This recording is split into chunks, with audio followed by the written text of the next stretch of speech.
Arteta has transformed Arsenal into monsters. When we go away, I don't know what they do to those players, but they turn into warriors. Dominating a team that wins Champions Leagues for fun. Does it matter more that it was against Real Madrid? Does that make it feel bigger? Yeah, it does, to be fair. Nobody expected it. On this side, I'm going to go for Real Madrid to beat the Arsenal. Unfortunately, Arsenal, Real Madrid. Arsenal, Real Madrid. Of course, Real Madrid. Arsenal, during a season where they were dealing with injury after injury, playing a midfielder up top. First time shot, 3-0! What a fantastic finish! And yet they still destroyed the biggest club in the world. Mbappe, Mr. I'll do it 10 times more, Bellingham, all on the pitch, yet the best players were on Arsenal. Absolutely unbelievable work from Declan Rice. This is why they say rice is a staple of every diet. In the Premier League, they had to deal with injuries and poor reffing decisions. They were still good defensively, but found it hard to break other teams down. They were lacking that killer edge in the attack. But in the Champions League, it has been a different story. Arteta's tactics have worked better. Nobody can break them down. And when they needed a goal, they came up with a moment of magic. Rice at the Emirates, Saka at the Bernabeu. New memories to add to that clip of Henry dog-walking Madrid at the Bernabeu. It's Henry getting cleared.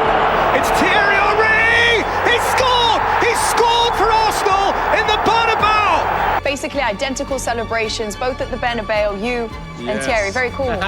Thierry's done the same here, so it's nice that we can both share this picture. It's these moments that Wenger envisioned when the Emirates Stadium was built. The hope that under the bright lights, Arsenal could compete with the very best that Europe has to offer. There is no bigger club you can defeat in the Champions League than Los Blancos. One of the best nights in my football career for sure. And it wasn't some lucky win. The Gunners dominated Real Madrid across both legs. Madrid tried all these comeback gimmicks, remontada posts. Those things don't work when you have Alaba getting cooked by Saka every minute of a match. A big win for the world to see. Hence why you got all these celebrities coming out and bandwagoning. All I'm saying is I didn't see Anne Hathaway singing about Arsenal back when they were getting slapped around in 2021. As great as the players have been, a lot of appreciation has to go to Mikel Arteta. He transformed the entire mentality of this side. What I have to be is as competitive as possible. Arsenal weren't even sniffing Champions League football before he arrived. And when they did have European football, they were getting embarrassed. Now they're picking up wins in the business end of the tournament. Arteta has brought back the physicality and mentality that made the Gunners great. And I'm looking at Arsenal and thinking, this is a top team. Arsenal had always been a team that dominated teams physically, as seen from the success they saw under George Graham and the early days of Wenger. The men who typify Arsenal with us. But in recent times, they had lost their edge. Before Arteta joined, you would watch them sometimes and, they wouldn't have that physical approach in games. You're not going to bully us now. They became known as a team that played beautiful football, but were bullied out of matches. He is a specialist in failure.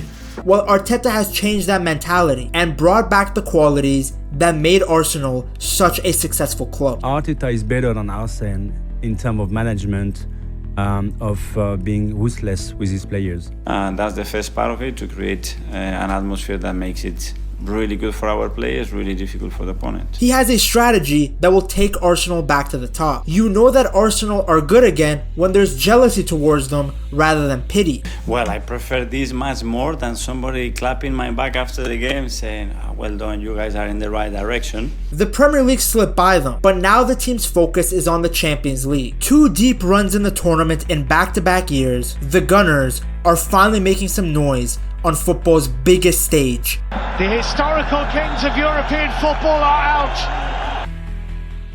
To understand why Arteta's transformation of Arsenal is so important, I have to show you what Arsenal football used to be like. When Arsene Wenger took charge of Arsenal in 1996, he transformed the team into one of the greatest forces in English football. In the 1997-1998 season, Arsenal won their first Premier League title, finishing 7 points ahead of Sir Alex Ferguson's Manchester United. This win began a period of success for the club. Wenger was a tactical genius and had an ability to really help young players improve, which kept Arsenal at the top. The early 2000s were a golden time for the Gunners. They won both the league and the FA Cup in the 2001-2002 season, thanks to star players like Thierry Henry and Dennis Bergkamp. Arsenal are the champions!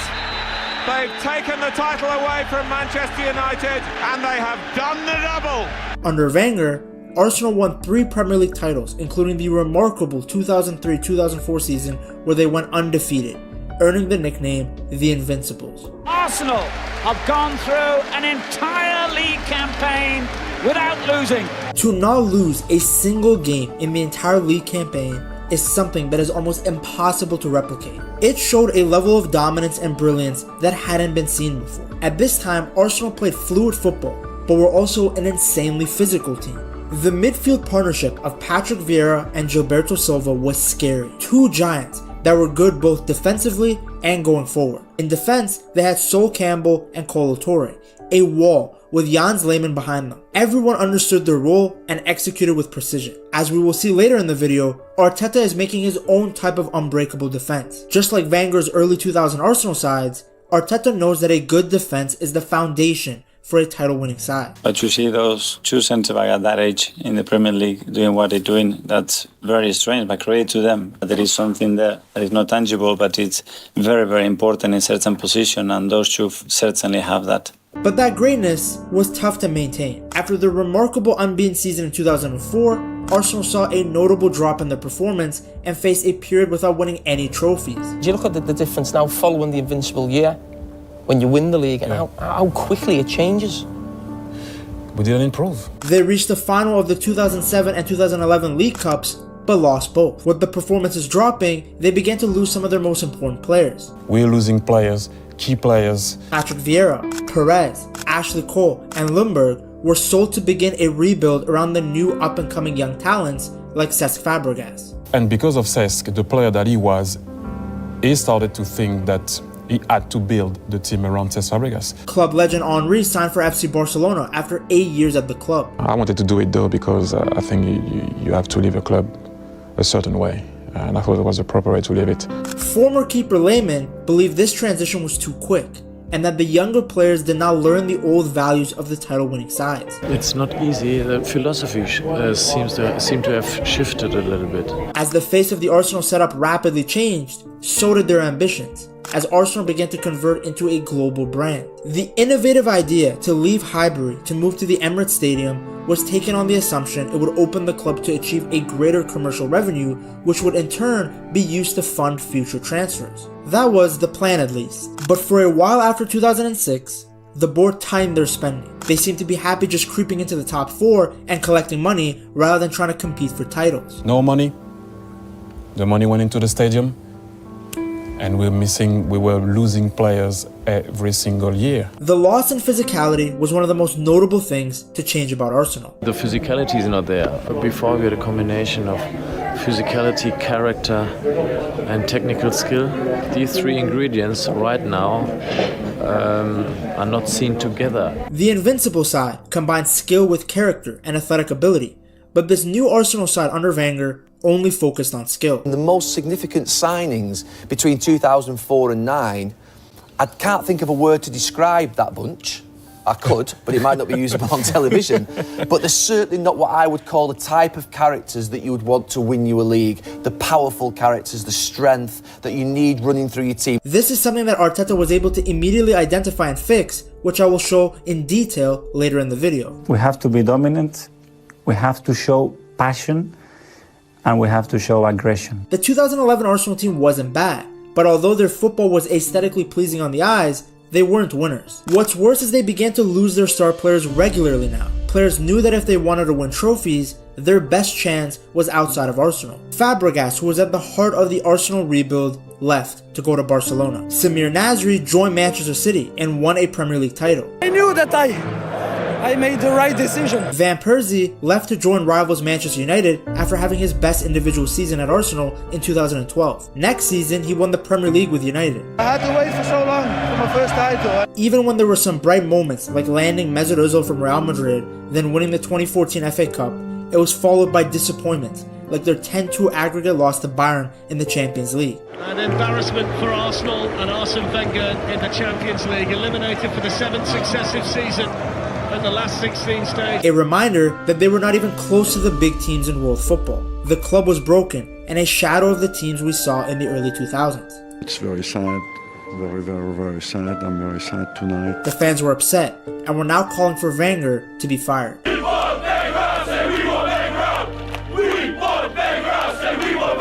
Things only got worse under Unai Emery. During his tenure, Arsenal did not qualify for the Champions League, and their overall performance on the field declined. They were on course to finish top 4, but they bottled it, losing against Wolves, Everton, Crystal Palace, and Leicester in their last 8 games. Arsenal fans had some hope left in their system because the team had still made it to a Europa League final, but that hope was gone after Arsenal ended up losing 4-1 to Chelsea. Another low point for Arsenal fans, being dominated in a cup final by one of their London rivals. They just fell apart, didn't they?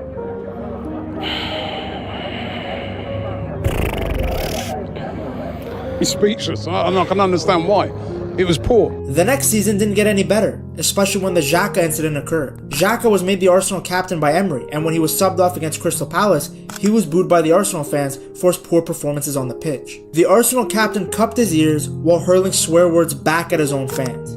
A symbolic moment that reflected the disaster that was the Emery era at Arsenal. It's really hard to come back from that. When I left the club and I was somewhere else and I was looking back, all the comments, the energy, when I went to the stadium and feel that, it really touches my tummy. But Arteta has changed all of that. He came in and immediately got rid of the players that he felt were holding the club back. He was here to change the entire mentality and emotion around the club. I want to embrace everybody together, change the vibe, change the energy, bring energy back to them and convince them and make them feel this we love to do this. This is our profession and we could not pick a better place to do it. Under Emery and Wenger, defending was an issue. Not under Arteta though. The partnership of Saliba and Gabriel is arguably the best center-back partnership in the world. Fast, strong, good on the ball. These are two players who take pride in defending. They are a brick wall. And what's fantastic is they were pretty much two very unknown talents in Ligue 1 just a few years ago. The same way that Wenger used to develop good players into great, Arteta is doing the same thing. Then if you can somehow get past those two titans, you have to get past Raya, an incredible goalkeeper who can make clutch saves and is excellent with his feet. A true ideal modern day goalie. A lot of people question Arteta's desire to sign another goalie after Ramsdale's success. And now you sign another keeper and it's a catastrophe. But it's clear that the Spaniard is a huge upgrade. Put all these pieces together and it's not a surprise that Arsenal have one of the best defenses in Europe. It takes an unbelievable amount of talent and organization to come to the Etihad and defend the way that Arsenal have. It shows just how stable the club has become ever since Arteta took over. Add Declan Rice to the mix, and you can see that Arteta is bringing back the physicality and athleticism that made the Gunners so dominant in the early 2000s. Arsenal haven't been able to replace Patrick Vieira for ages. That holding midfielder role has been absent for literally decades. While Rice isn't as good as Vieira, he's about as good as you can get in a midfielder in the modern game. Great on the ball, fantastic athlete who is superb at winning the ball back. And he can even come up with clutch goals. As if that wasn't enough, Arteta added physicality to the attack as well by signing Kai Havertz. The signing was criticized by everyone, with people scratching their heads on why Arsenal were signing a Chelsea reject. But now, Arteta's plan is visible. Havertz provides some much needed strength and power in a position where Arsenal really had none. He came on as a sub to score an 89th minute winner against Brentford, a back post header that clinched a much needed 3 points for the Gunners in what was a physically demanding away match. Just 2 weeks later, Havertz came up big again, scoring an equalizer away against Lyon before Declan Rice scored the winner. His profile offers tactical flexibility, allowing the German to be able to be used in different roles and positions. From lay runs into the box to winning aerial duels, Havertz adds a new dimension to an already strong Arsenal side. This new increased physicality has helped Arsenal on the attacking end. They consistently come up with clutch goals from corners. It has allowed them to pick up 3 points from matches that seem lost. There is nothing evil about this. It's simply a team using every advantage they can get. They needed to gain every bit of advantage they could get. That meant staying down for as long as they did or delaying the restart. Then really, who can blame them? Arteta continued to increase Arsenal's physicality with the signings of Merino and Calafiori. You can no longer push Arsenal over. They have skillful players like Odegaard and Saka, but they also have the physical players that can bully teams. It's a quality in the Gunners that we haven't seen in years. While the media wants to paint Arsenal as some evil team, fans will know that this is a sign of progress. Speaking of progress, no one has made a bigger push to superstardom than Saka. To see how Saka is following in the footsteps of Thierry Henry, check out this video right here.